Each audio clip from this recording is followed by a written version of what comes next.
नमस्कार, 5 की बात में स्वागत है आपका। मैं हूं ताबिश हुसैन। 4 राज्यों के चुनावी नतीजों के बाद जितने सवाल कांग्रेस पर हैं उतने ही इंडिया के गठबंधन पर भी।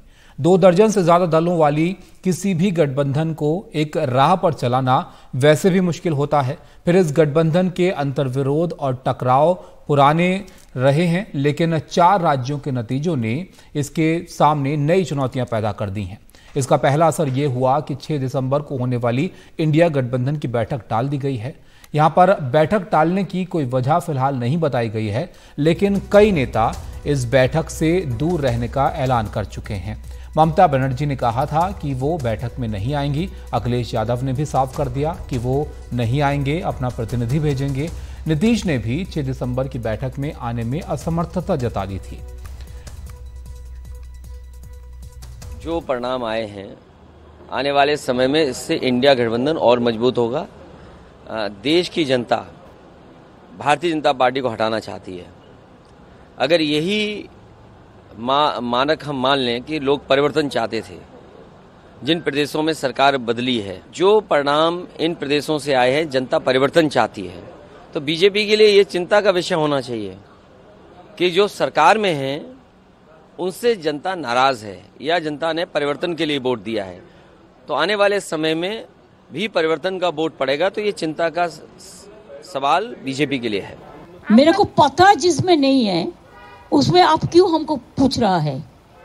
मेरे को पता नहीं है, मेरे को जानकारी नहीं है। इसी के लिए मैंने बाहर में प्रोग्राम रख दिया, नॉर्थ बंगाल टूर में। उधर में हमारा 6-7 दिन का प्रोग्राम है। तो मेरे को जानकारी होता तो हम थोड़ा ही प्रोग्राम रखता, हम जरूर जाते, लेकिन हमारे पास कोई जानकारी नहीं है, इसी के लिए हम नॉर्थ बंगाल टूर में जा रहा है। वैसे सिर्फ कांग्रेस की हार का असर नहीं है जिसकी वजह से गठबंधन के भीतर नए तनाव पैदा हुए हैं। गठबंधन के भीतर ये पुराना सवाल रहा है कि कांग्रेस से बाकी दलों का क्या रिश्ता हो, सीटों के बंटवारे में अलग अलग पार्टियों की क्या भूमिका हो। यहां पर भोपाल में इंडिया की प्रस्तावित रैली जो है वो नहीं हो सकी। बताया गया कि कमलनाथ ने रैली टाल दी। फिर ये बात खुली कि कांग्रेस चुनावी नतीजों के बाद तालमेल चाहती है। उसे उम्मीद थी कि 3 राज्यों के प्रदर्शन से उसकी हैसियत मजबूत होगी, लेकिन राज्यों का प्रदर्शन बता रहा है कि उसकी मोलतोल की क्षमता और कम हो गई है।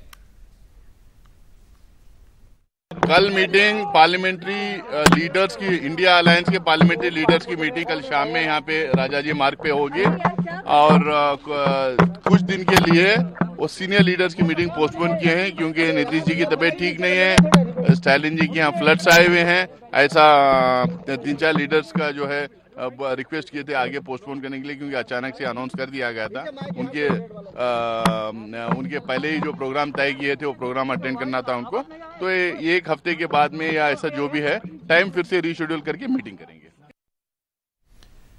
इसके पहले विधानसभा चुनावों में सीटों के बंटवारे पर गठबंधन के दल आमने सामने नजर आए। सपा ने मध्य प्रदेश में 72 उम्मीदवार खड़े कर दिए।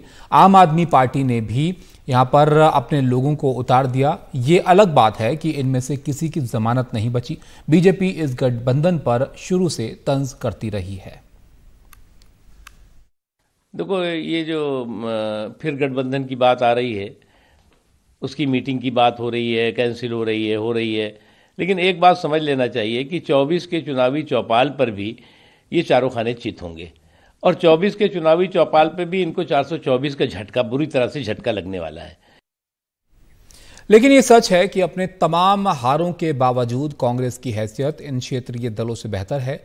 तो सवाल है कि क्या करेगी कांग्रेस और क्या करेगा ये गठबंधन? अब अलग अलग लड़ेंगे या फिर कांग्रेस से ठीक ठाक तालमेल हो पाएगा, या कुछ दलों में तालमेल होगा और कुछ राज्यों में दोस्ताना संघर्ष होगा? क्या तमाम राज्यों में विपक्षी गठबंधन बस एक सेकुलर विकल्प के साथ मैदान में उतरेगा? तो तमाम सारे सवाल हैं जो अब जो हाल के नतीजे आए हैं विधानसभा चुनावों में, उसके बाद खड़े हो गए हैं। और जिस तरह से बैठक ये होने वाली थी लेकिन वो नहीं हो पाई, तो और सवाल है कि क्या सब कुछ ठीक है इन पार्टियों के बीच में जो एक बड़े तालमेल की कोशिश यहाँ पर कर रहे थे। इस पर चर्चा हम करेंगे। हमारे साथ 2 खास मेहमान भी जुड़ेंगे और हमारे सहयोगी भी अलग अलग जगहों से हमारे साथ मौजूद हैं। प्रशांत हमारे साथ हैं, तनिष्क हमारे साथ हैं और मनीष कुमार हमारे साथ पटना से जुड़ रहे हैं। प्रशांत, सबसे पहले आपके पास हम यहाँ पर आते हैं। ये पहले जो सहयोगी दल हैं उनसे बात नहीं की गई, तालमेल की कमी है, क्या ऐसा था कि यहाँ पर बैठक रख दी गई और अब उसको कैंसिल करना पड़ा? जी देखिए, तब इस पहली बात तो ये है कि जिस तरीके से ये खबर सामने आई थी, आपको याद होगा कि 3 तारीख को जब 4 राज्यों के नतीजे सामने आ रहे थे, उसी बीच करीब सुबह 10 सवा 10 बजे ये खबर आई कि 6 दिसंबर को इंडिया गठबंधन की बैठक बुला ली गई है। उस वक्त अगर आप सुबह की बात आपको याद हो, उस समय बीजेपी इन तीनों राज्यों में आगे बढ़ती हुई दिख रही थी और उसी वक्त ये खबर आई कि 6 दिसंबर को 6 इंडिया गठबंधन की बैठक बुलाई गई है। उसी वक्त कई पार्टियों की तरफ से ये कहा गया कि उन्हें इसके बारे में कोई जानकारी नहीं है। इसके बारे में कांग्रेस से या किसी और जगह से या मल्लिकार्जुन खड़गे की तरफ से उन्हें कोई जानकारी नहीं दी गई और ये ऑन रिकॉर्ड बात ममता बनर्जी ने स्वयं कही। इसके अलावा कई अन्य पार्टियों से भी हमने संपर्क किया तो उनका भी यही कहना था कि अभी उन्हें इस बारे में कोई जानकारी नहीं दी गई है। तो साफ तौर पे कहीं न कहीं कम्युनिकेशन गैप ज़रूर रहा है इस पूरे मामले में और ये बात थोड़ी नागवार गुजरी कई पार्टियों को कि पिछले 2 महीने से लगातार पार्टियां कह रही थी कि इस पर बैठक बुलाई जानी चाहिए, इंडिया गठबंधन की बैठक होनी चाहिए, लेकिन कांग्रेस ने ये कहा था कि चुनाव के बाद इस बैठक को बुलाया जाएगा। लेकिन एन नतीजे के दिन वो भी सुबह सुबह बैठक बुला लेने से कई पार्टियों को उनका कहना था कि पहले रिजल्ट आने देना चाहिए था, उसके बाद इस तरह की खबरें चलवाई जानी चाहिए थे कि 6 तारीख को बैठक बुलाई गई है, जबकि अभी कई पार्टियों को इसके बारे में बताया भी नहीं गया है। तो निश्चित तौर से कहीं न कहीं कम्युनिकेशन गैप रहा और ये बात कई पार्टियों को नागवार भी गुजरी और जो बातें सार्वजनिक तौर पर भी कई नेताओं ने कही है। जी मनीष, आपके पास यहाँ पर आते हैं। कम्युनिकेशन गैप यहाँ पर रहा ऐसा लग रहा है, लेकिन नीतीश कुमार तो वो कड़ी रहे थे इस गठबंधन में जो कम्युनिकेशन बना रहे थे सब पार्टियों के बीच में। अब क्या तबीयत खराब है उनकी, नाराज हैं या दूरी यहाँ पर बना रहे हैं, क्या लग रहा है? देखिए ताबिश, ये पूरे इंडिया गठबंधन के इस बैठक में कुछ लोगों के आने कुछ लोगों के ना आने के पीछे कई सारी बातें हैं। पहली बात यह है कि नीतीश कुमार वो नेता हैं जिनको 3 तारीख की सुबह कांग्रेस पार्टी के अध्यक्ष मल्लिकार्जुन खड़गे ने फोन किया था और नीतीश कुमार ने उसी समय पहले से कुछ अपने कार्यक्रमों के मद्देनजर आने में असमर्थता व्यक्त की थी, लेकिन साथ ही साथ कहा था कि पार्टी के राष्ट्रीय अध्यक्ष राजीव रंजन उर्फ ललन सिंह और संजय झा जाएंगे और साथ ही साथ आज राष्ट्रीय जनता दल के अध्यक्ष लालू यादव और तेजस्वी यादव भी जाने वाले थे। लेकिन अब ये लग रहा है कि चूंकि इसमें 3 मुख्यमंत्री ममता बनर्जी, स्टालिन और नीतीश कुमार नहीं आ रहे थे, उसके मद्देनजर जो है इस बैठक को एक तरह से पोस्टपोन किया गया है, इसे कैंसिल नहीं किया गया है और ये अब 17-18 को होगा, जिससे कि इन तीनों मुख्यमंत्रियों की उपस्थिति इस बैठक में सुनिश्चित की जाए। दूसरी बात यह है कि हाँ, निश्चित रूप से जो सहयोगी हैं, खासकर समाजवादी पार्टी, उत्तर प्रदेश की समाजवादी पार्टी और बिहार के जनता दल यूनाइटेड, कांग्रेस पार्टी के हाल के 3 राज्यों के विधानसभा चुनावों, खासकर मध्य प्रदेश में जब उन्होंने सीट मांगा, खुद नीतीश कुमार ने कमलनाथ से 1 सीट की मांग की थी, तो उस मांग को अनसुना कर दिया गया, जिससे कि वो बहुत ज्यादा खुश नहीं है, काफी ज्यादा वो आहत हैं। दूसरी बात यह है कि ये केवल मध्य प्रदेश की बात नहीं है, राजस्थान में भी सीपीएम ने 1 सीट की केवल मांग की थी और वहां पर सीपीएम के उम्मीदवार मात्र कुछ 100 वोटों से हारे हैं। तो कहीं ना कहीं सहयोगियों को लग रहा है कि कांग्रेस पार्टी ने इन 3 राज्यों के चुनाव के दौरान 3 हिंदी भाषी राज्यों में उनकी बातों को अनसुना किया, उनकी मांगों को एक तरह से खारिज किया, जिसका खामियाजा आज न केवल कांग्रेस पार्टी उठा रही है बल्कि सहयोगियों को भी उठाना पड़ रहा है, क्योंकि अखबारों में खबर यही आती है कि सबकी जमानत जब्त हो गई।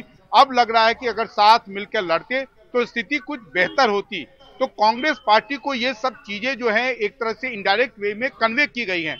एक बात मैं आपको और बता दूं जिससे कि सारे सहयोगी काफी ज्यादा उत्तेजित हैं कि चुनावों के पूर्व कुछ मीडिया चैनल और कुछ एंकर को बहिष्कार करने का घोषणा किया गया था, जिसके कन्वेनर खुद कांग्रेस पार्टी के वरिष्ठ नेता थे। लेकिन ये देखा गया, वो चाहे कमलनाथ हो मध्य प्रदेश में या राजस्थान के पूर्व मुख्यमंत्री अशोक गहलोत हो, उन सबने अपनी ही पार्टी या अपने ही गठबंधन के इस निर्णय को एक तरह से एक तरह से खारिज करते हुए उन एंकरों को इंटरव्यू दिया, जिससे कि ये सहयोगी दल जो है काफी ज्यादा उत्तेजित हैं कि आखिर जब आप अपने निर्णय को अपने नेताओं से ही लागू नहीं करवा सकते हैं तो फिर ऐसे गठबंधन में फैसले लेने का क्या औचित्य है। ताबिश जी बिल्कुल। तो सहयोगी गठबंधन की जो पार्टियां हैं, जो नेता हैं, वो थोड़े नाराज यहां पर नजर आ रहे हैं।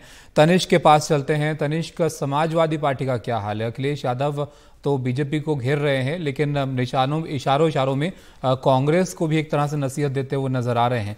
उनकी तरफ से क्या लग रहा है? वहां पर नाराजगी है थोड़ी? जी, मैं आपको बताऊं, सारा खेल जो है यहाँ पे इशारों का ही चल रहा है। मध्य प्रदेश के चुनाव के बाद जो है, जहां एक तरफ तो कांग्रेस पार्टी की हार हुई, वो सरकार नहीं बना पाए अपनी, लेकिन साथ ही साथ समाजवादी पार्टी जो लड़ रही थी वहां पे वो एक भी सीट नहीं जीत पाई। तो समाजवादी पार्टी ने कहीं ना कहीं कांग्रेस की परफॉर्मेंस पे तो असर डाला ही डाला, साथ में अपनी सीट भी नहीं ले पाई। तो समाजवादी पार्टी और कांग्रेस दोनों का जो है ना स्टैंड जो है एक दूसरे की तरफ एटलीस्ट कम से कम पब्लिक की नजर में तो सॉफ्ट हो गया है, थोड़ा नरम हो गया एक दूसरे को लेकर। एक तरफ मैं आपको बता दूं कि जो स्टेट यूनिट है कांग्रेस का और जो समाजवादी पार्टी है, वो एक दूसरे के हमेशा एक दूसरे के साथ वॉर ऑफ वर्ड्स में लगे हुए रहते थे, एक दूसरे के साथ बयानबाजी चलती रहती थी, उनकी कांस्टेंट लड़ाई चलती थी उन दोनों के बीच में। लेकिन मध्य प्रदेश चुनाव के बाद पता नहीं कुछ ऐसा ही अजीब सा अलग सा ही जैसे कुछ बदल गया हो। तो अजय राय ने भी, जो उत्तर प्रदेश कांग्रेस के चीफ हैं, उन्होंने भी बहुत सॉफ्ट स्टैंड लिया और कहा कि हम जो अलायंस है 2024 में लड़ेंगे और सब साथ मिलकर लड़ेंगे। वहीं मीडिया में जो है समाजवादी पार्टी अखिलेश यादव ने आज वापस बयान दिया कि ये जो हार है हम लोग को मजबूत कराएगी 2024 के लिए। लेकिन एक इस सिक्के का दूसरा पहलू ये है कि कहीं ना कहीं जो अखिलेश यादव अब दूरी बना रहे थे, जो आज मीटिंग होने वाली थी लेकिन जो पोस्टपोन हो गई है या जो कैंसिल हो गई है, जो पोस्टपोन हो गई है, वो कहीं ना कहीं प्रेशर टैक्टिक्स, दबाव बनाने का तरीका देखा जरूर जा रहा है कांग्रेस पार्टी के ऊपर। सूत्रों से बात करने पे पता चला था कि अखिलेश यादव कहीं ना कहीं उम्मीद, या समाजवादी पार्टी उम्मीद कर रही थी कि जो टॉप कांग्रेस की लीडरशिप है वो अखिलेश यादव के पास डायरेक्टली अप्रोच करे उनको उस मीटिंग के लिए। तो कहीं ना कहीं वो दबाव का खेल भी चल रहा है। तो ये काफी कॉम्प्लिकेटेड सी सिचुएशन है अगर हम सिर्फ समाजवादी पार्टी और कांग्रेस की बात करें। लेकिन मैं आपको एक चीज और बता दूं, अगर मान लेते हैं इनके बीच में सब सुलझ भी जाता है, सब अच्छे से मिल बांट के हो जाता है कि कोई दिक्कत नहीं है, कोई परेशानी नहीं है, इनकी दिक्कतें यहाँ खत्म नहीं होती है समाजवादी पार्टी और कांग्रेस की, क्योंकि उत्तर प्रदेश के अंदर बीएसपी ने अकेले लड़ने का फैसला ले रखा है। और हमने देखा है कि उत्तर प्रदेश के बाहर बीएसपी एक कहीं ना कहीं भले ही इनएक्टिव रही हो, लेकिन कहीं ना कहीं समाजवादी पार्टी से थोड़ा सा ज्यादा बेहतर उसका परफॉर्मेंस है। तो बहुत साइजेबल वोट शेयर बीएसपी खा सकता है उत्तर प्रदेश के अंदर। साथ ही साथ एक आखिरी चीज और कि आरएलडी को कहां पर अकोमोडेट करेंगे सीट के अंदर जब इतनी आपस में लड़ाई चल रही है। तो जी बिल्कुल, अब ये दोबारा से सोचना पड़ेगा लगता है इन पार्टियों को कि कैसे तालमेल यहाँ पर बैठाया जाए एक दूसरे के साथ। बहुत शुक्रिया आपका तनिष्क हमारे साथ जुड़ने के लिए। मनीष, प्रशांत, आपका भी बहुत शुक्रिया। तो इस चर्चा को आगे बढ़ाते हैं। हमारे साथ जो खास मेहमान बने हुए हैं उनसे आपका तारुफ कराते हैं। मुकेश केजरीवाल हमारे साथ हैं, वरिष्ठ पत्रकार हैं आप, और श्रवण गर्ग हैं, ये भी वरिष्ठ पत्रकार हैं। मुकेश जी, आपसे शुरुआत करते हैं। कहीं कांग्रेस ने इन विधानसभा चुनावों के चलते इस गठबंधन को जो है वो दरकिनार तो नहीं कर दिया है? ये नाराजगी जो अब इतनी बढ़ती हुई नजर आ रही है, इसको आप कैसे देख रहे हैं? देखिए, ये गठबंधन है, गठबंधन होता है जिसमें जुड़ते हैं लोग। और अभी जो दृश्य चल रहे थे स्क्रीन पे, वो विधानसभा चुनाव से पहले के थे। उसमें क्या नारा दिया गया था? जुड़ेगा भारत, जीतेगा इंडिया। मगर देखा क्या हमने, जनता को आप इतने हल्के में नहीं ले सकते हैं। ठीक विधानसभा चुनाव से पहले आपने खुद नारा दिया, जुड़ेगा इंडिया, जीतेगा इंडिया, और उससे हुआ क्या? विधानसभा चुनाव आए, आपने कहना शुरू कर दिया कौन अखिलेश वखिलेश। आपने जो फैसले किए उसको उलटना शुरू कर दिया। आपने सिर्फ राजस्थान में आरएलडी को एक सीट पे अकोमोडेट किया, वरना जैसा मनीष भी बता रहे थे और आपके बाकी साथी बता रहे थे, कहीं एकोमोडेट नहीं किया। यानी आप ठीक विधानसभा चुनाव से पहले एक बड़ा वो बनाते हैं, माहौल बनाते हैं कि 28 पार्टियां आ गई। ये सब चीजें अच्छा माहौल बनाती हैं। चुनाव में इस गठबंधन का फायदा मिल सकता है, आपको वोट भी बढ़ सकते हैं, जीत में मदद भी मिल सकती है, लेकिन ये नहीं भूलना चाहिए कि ये आइसिंग ऑन द केक है, अपने आप में केक नहीं है। जब तक आपके पास लेकिन क्या अच्छा मुकेश जी सिर्फ इसलिए कि गठबंधन में आपके साथ पार्टियां हैं, आपको उन्हें जो है जगह देनी चाहिए, वहां पर सीटें देनी चाहिए, सबकी तो जमानत जब्त हो गई, फायदा क्या होता है इनको दे भी देते तो? बिल्कुल ठीक कहा आपने। देखिए, अगर आप मध्य प्रदेश में देखें, जहां पे समाजवादी पार्टी या फिर आम आदमी पार्टी ने दावा किया था, इन सब का लगभग 0.5% का पूरे राज्य में देखें, लेकिन कुछ सीटें थी जहां पे ये काफी प्रभावी भूमिका निभा सकते थे। और दूसरी रही बात कि अब इस गठबंधन का अगर इस तरह के सवाल होंगे ना, तो ये गठबंधन अपने आप में कोई महत्व नहीं रखेगा, क्योंकि आप देखिए कांग्रेस कैसे लीड कर सकती है। पूरे उत्तर भारत में आपके पास कौन सा राज्य है जहां पे आप शासन कर रहे हैं? हिमाचल प्रदेश, इतना बड़ा उत्तर भारत, उसमें आपके पास सिर्फ एक हिमाचल प्रदेश जैसा छोटा सा राज्य जहां पे आप शासन में है। और दूसरी तरफ ऐसी भी पार्टियां हैं, अब ममता बनर्जी क्यों आपका नेतृत्व मानेगी? कोई भी और दूसरी पार्टी हो, चाहे अखिलेश तो हो, किसका नेतृत्व माना जाएगा इस गठबंधन में, ये भी तो बड़ा सवाल है ना। कांग्रेस के सामने कौन सी ऐसी पार्टी है जिसका मानना चाहिए? श्रवण गर्ग जी, आपके पास में यहां पर आता हूं, आप इसको कैसे देखते हैं? आपको लगता है कि इन विधानसभा चुनावों के बाद इस गठबंधन की राह थोड़ी मुश्किल हो गई है? जब कांग्रेस को लग रहा था कि नतीजे अगर उनके फेवर में रहते तो वो शायद अच्छे से और बार्गेन कर पाते, अब यहां तो उल्टा नुकसान होता हुआ दिख रहा है इनको। देखिए, दो चीजें मैं बता रहा हूं। पहली चीज तो ये कि कांग्रेस अगर जीत जाती तो काफी बेहतर स्थिति होती कांग्रेस की इंडिया गठबंधन में। दूसरी चीज ये कि ये जो अखिलेश हैं, ये शादी में फूफा जी का रोल अदा कर रहे हैं। वो बारात में नहीं शामिल होने के बहाने काफी पहले से ढूंढ रहे थे। एक बहाना उनको मिल गया, कमलनाथ ने कुछ कह दिया, अखिलेश उनको उस बहाने की तलाश थी। उन्होंने अगर 6 सीटें या 4 सीटें मांगी तो उनको जरूरत नहीं थी कि 70 सीटों पर उम्मीदवार खड़े करते, 25 सभाएं रैलियां आयोजित करते, घूमते जगह जगह और कांग्रेस के खिलाफ भाषण देते। उन्होंने ये किया। अखिलेश जो है पहले दिन से कांग्रेस से अलग होना चाहते थे, इस गठबंधन में कंफर्टेबल नहीं थे, वो बहाना ढूंढ लग रहा है अखिलेश गठबंधन से अलग जा सकते हैं यहां पर, लेकिन वो तो अभी कह रहे हैं कि इंडिया गठबंधन ही चुनौती देगा बीजेपी को। वो कह रहे हैं, पर देखिए इमोशनल कनेक्ट जो है वो खत्म हो चुका है। दूसरा, जाति जनगणना का, मुकेश जी आपका हो गया काम, अब आप चुप रहिए, मुझे सुनिए जरा। नहीं मुकेश जी नहीं बोल रहे सर, आप अपनी बात रखिए। श्रवण जी वो उंगली उठा रहे हैं, वो उंगली उठा नहीं। ठीक है मुकेश जी, आप अपनी आपसे मैं पूछूंगा सवाल, कोई बात नहीं। श्रवण जी आपने बात रखी आप जी।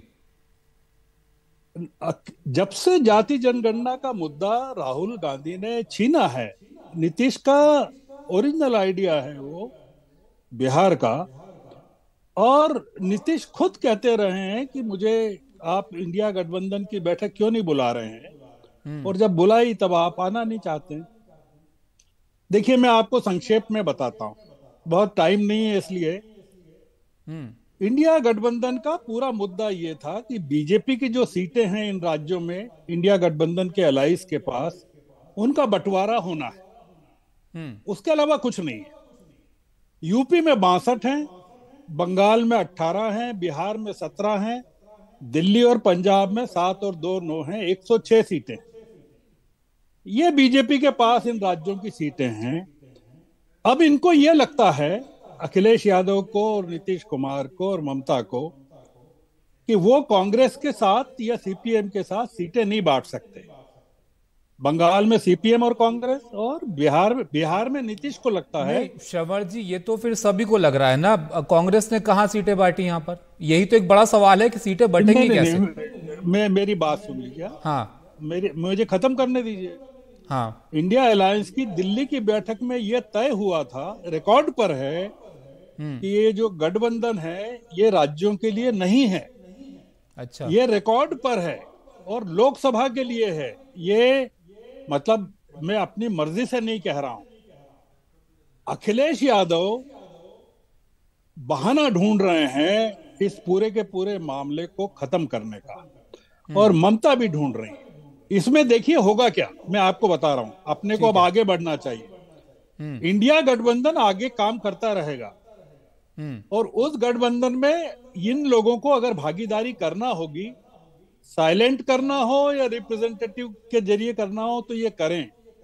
बाकी इंडिया गठबंधन जो है, अखिलेश, नीतीश, ममता और अरविंद केजरीवाल माइनस, पूरा का पूरा इंटैक्ट है, उसमें कोई दिक्कत नहीं है। साउथ पूरा साथ है, शिवसेना पूरी साथ है।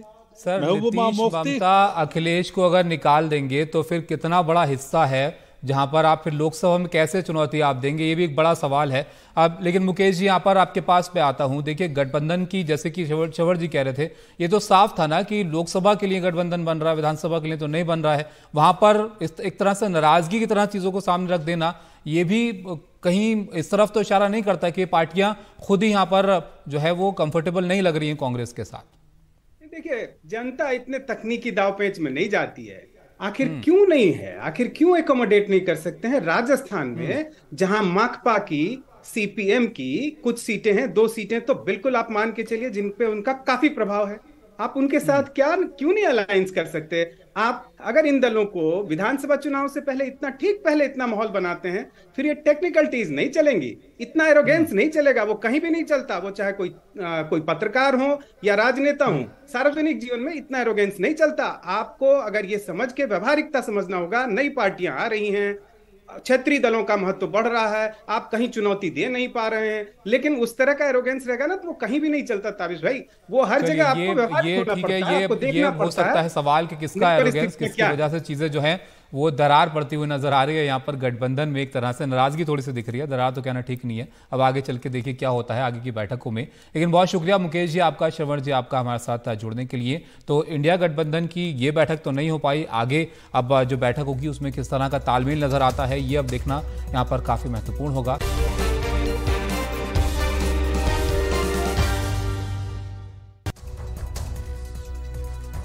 राजपूत करनी सेना के प्रमुख की जयपुर में गोली मारकर हत्या कर दी गई, जिसका सीसीटीवी जो वीडियो है वो सामने आया है, जिसमें देखा जा रहा है कि किस तरह घर में ये लोग दाखिल हुए और एक के बाद एक लगातार कई गोलियां इनको जो है वो मारी गई। सुखदेव सिंह गोगामेडी की अपराधियों ने गोली मारकर यहाँ पर हत्या कर दी।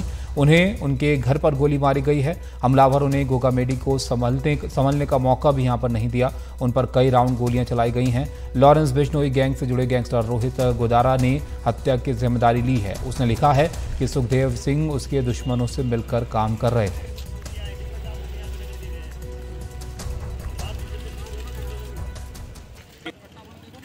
तीन लोग यहाँ आए थे, यहाँ बाहर से सूचना दे दिया कि मिलना है हमें सुखदेव सिंह जी से।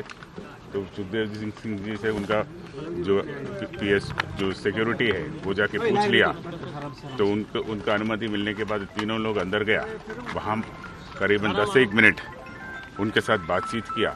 10-1 मिनट के बाद उनके ऊपर फायरिंग किया।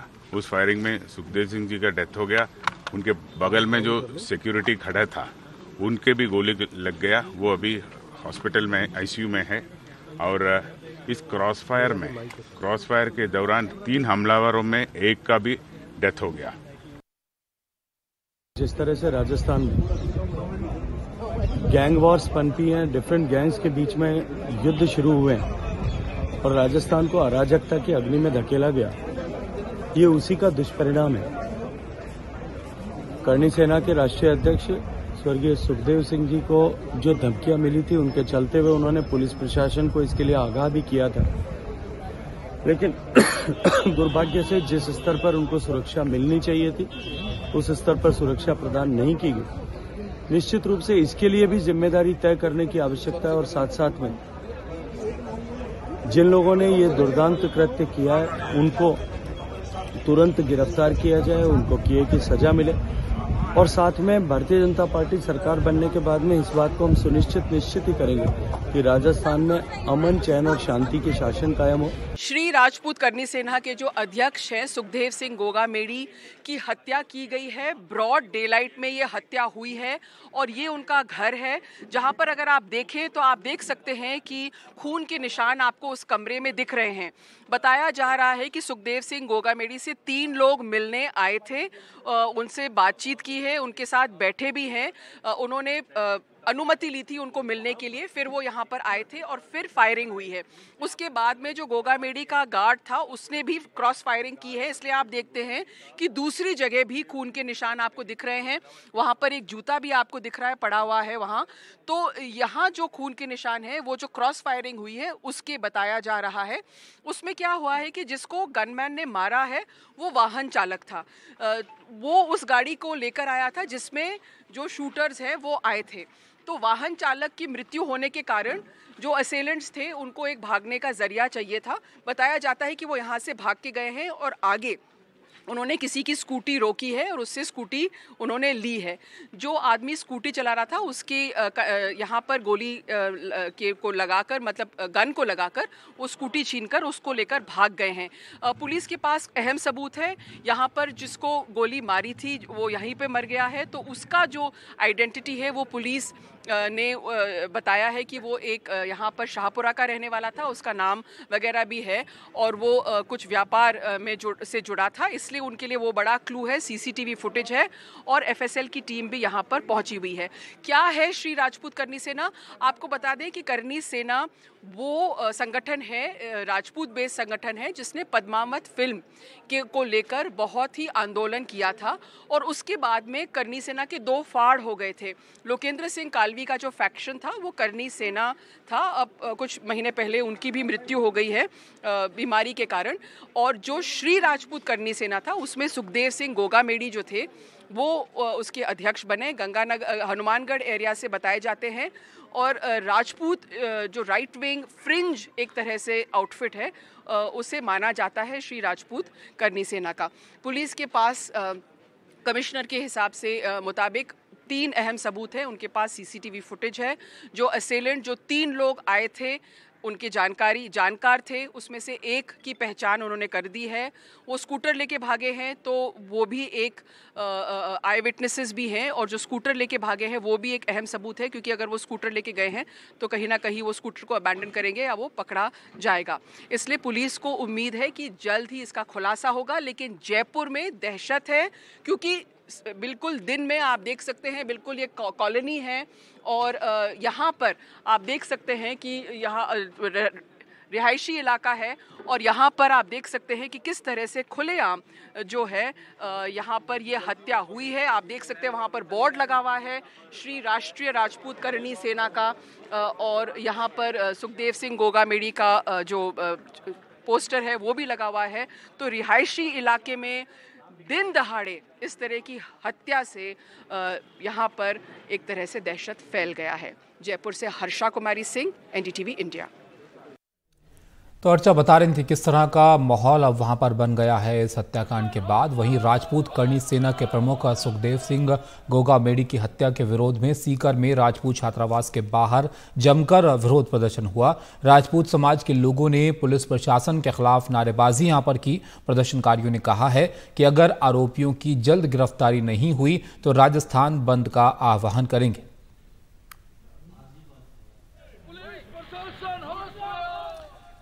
सुखदेव सिंह गोगामेडी के बारे में भी आपको बताते हैं ये कौन थे जिनकी हत्या यहां पर कर दी गई है। तो राजपूत समाज के मजबूत नेता जो है इनको माना जाता था। 2013 में करनी सेना में शामिल हुए थे और युवाओं में काफ़ी लोकप्रिय थे, जिनकी यहां पर जो है इस तरह से हत्या कर दी गई है घर में घुसकर, जिसकी सीसीटीवी तस्वीरें सामने आई हैं जो आपकी स्क्रीन पर हैं। अब रोहित गोदारा के बारे में भी आप जानिए, ये कौन है जिसने हत्या की जिम्मेदारी यहां पर ली है, उसके बारे में आपको बताते हैं। तो रोहित गोदारा राजस्थान के बीकानेर के लूड़करण का रहने वाला है और उस पर गंभीर अपराध के करीब 32 से ज्यादा मामले दर्ज हैं। वो राजस्थान में कारोबारियों से 5 करोड़ से लेकर 17 करोड़ तक की रंगदारी मांग चुका है। उस पर राजस्थान के सीकर में गैंगस्टर राजू ठेहट की हत्या का आरोप है। पिछले साल सीकर में गैंगस्टर राजू ठेहट की हत्या की जिम्मेदारी रोहित गोदारा ने फेसबुक पर पोस्ट करके ली थी। मुबारक और मुकेश हमारे 2 सहयोगी हमारे साथ जुड़ गए हैं। मुबारक, सबसे पहले आपके पास यहां पर आते हैं जयपुर में, इसके बाद क्या हो रहा है ये जरा आप बताइए। वहां पर क्या कोई गिरफ्तारी हुई है? जी देखिए, मैं सबसे पहले तो ये बताना चाहूँगा कि आज दोपहर करीब 1:45 बजे सुखदेव सिंह गोगामेडी की जो कि राष्ट्रीय करनी सेना है उसके राष्ट्रीय अध्यक्ष हैं, उनकी आज दोपहर 1:45 बजे गोली मारकर उनके घर में 3 हमलावर घुसते हैं और उनकी गोली मारकर हत्या कर दी जाती है। ये घटना उस समय हुई जब वो अपने घर पर थे, उनके गनमैन भी उस समय उनके साथ थे, लेकिन जो 3 आरोपी थे वो एक ऐसे व्यक्ति को साथ लेकर आए थे जिसका घर में एक्सिस था, जो उनके घर में आता जाता रहता था और उनसे मिलता था। उनका समर्थक माना जाता है नवीन शेखावत। नवीन शेखावत को मोहरा बनाया जाता है और उसके साथ 2 अन्य जो आरोपी हैं, जो कि सीसीटीवी फुटेज में भी आपने देखा होगा, दोनों जो आरोपी हैं उन नवीन शेखावत को लेकर उनके घर में घुसते हैं और घर में घुसने के बाद उनसे बातचीत करते हैं और करीब 8, 9, 10 मिनट तक वो लगातार बातचीत करते रहते हैं। माहौल को ऐसा बना लेते हैं कि एकदम बातचीत चल रही है और इसी बीच दोनों आरोपी हथियार निकालकर, अपनी पिस्टल निकालकर ताबड़तोड़ जो है वो फायर कर देते हैं सुखदेव सिंह गोगामेडी पर। और जो नवीन शेखावत उन्हें मिलाने लाया था वो भी सीसीटीवी फुटेज में दिखाई दे रहा है, वो भी वहाँ बैठा था, वहाँ मौजूद था। तो उनमें से कुछ आरोपियों ने जो है गोलियां उस नवीन शेखावत पर भी चला दी।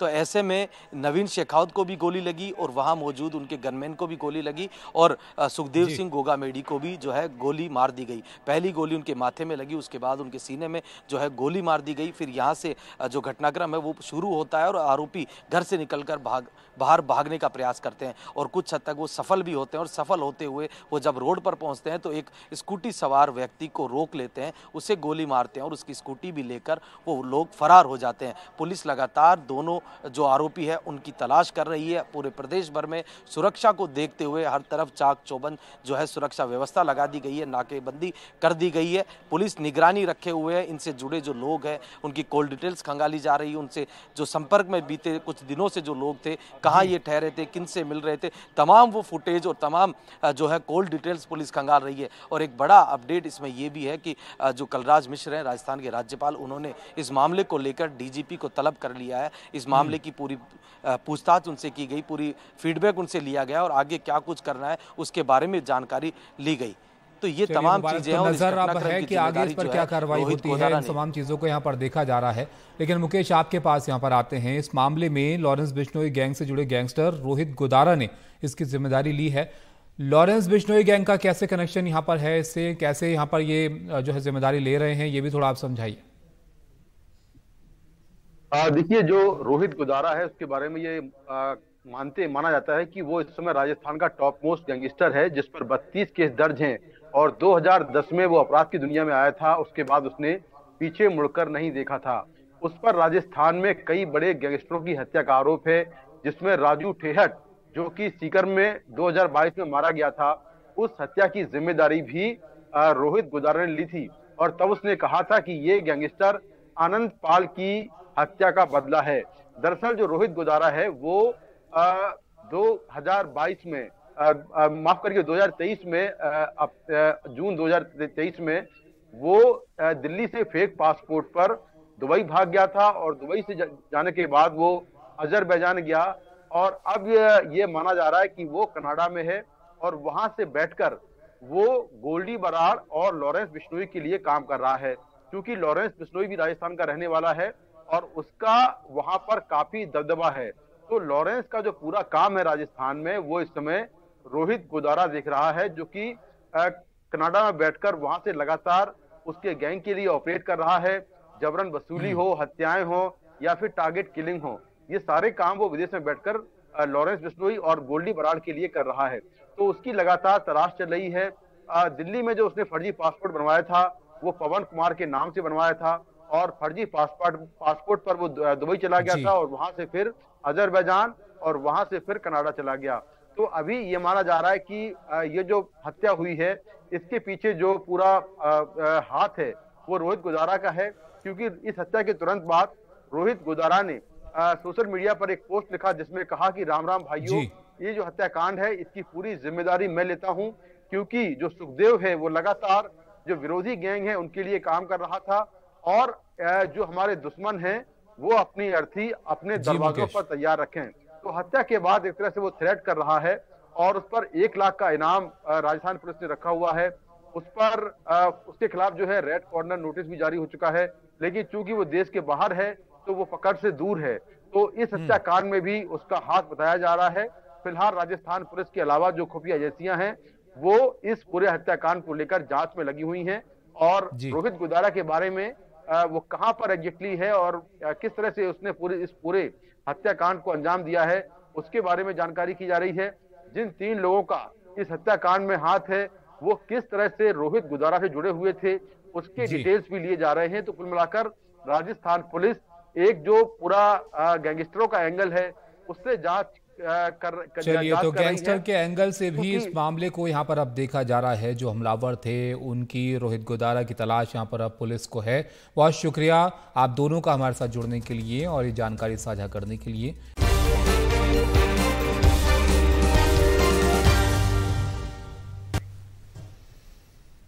अब खबर बंगाल की खाड़ी में उठे चक्रवाती तूफान मेचोंग की। आंध्र प्रदेश के बाबतला में इसके लैंडफॉल की प्रक्रिया शुरू हो गई है और बताया जा रहा है कि लैंडफॉल के वक्त हवा की गति 110 किलोमीटर प्रति घंटे से ज्यादा हो सकती है।